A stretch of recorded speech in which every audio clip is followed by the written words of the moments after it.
for the Trump administration and what it could mean for this president going forward. Syndicated columnist Charles Krauthammer joins me now from Washington. Charles, your thoughts as this is developing late this afternoon? Well, what strikes me is how bizarre the whole story is. This is a cover-up without a crime. The idea that one should be all aghast because the incoming national security advisor spoke with the Russian ambassador and spoke about sanctions seems to me to be perfectly reasonable. The idea that it was illegal is preposterous. When I hear Nancy Pelosi get all upset about this and how in the grip of the Russians this shows us to be, this is an absurdity.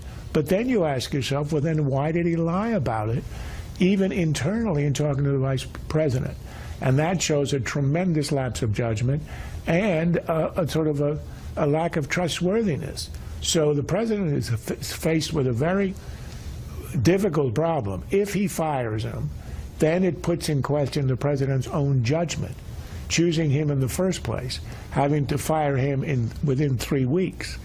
On the other hand, this is a guy who has been advising him, stuck with him, has appeared to have done the right thing in talking with the Russian ambassador and done a crazy thing in lying about it to Pence. And he's got to decide how it's going to look. Either way, he's going to be hurt. But if he is going to get rid of him, he'd better have somebody of stature waiting in the wings. You know, there are all kinds of stories, all kinds of sources, anonymous, of course, telling all kinds of people that he's toast by the end of the week. There are people saying that General Petraeus is being considered to take the national security advisor. None of this, of course, Charles.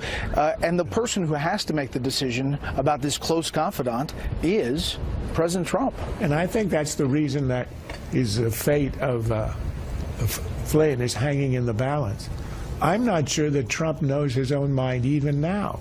I'm sure that the silence over the weekend was a result of the fact, I don't think that was a great strategic decision, keep people hanging and all this.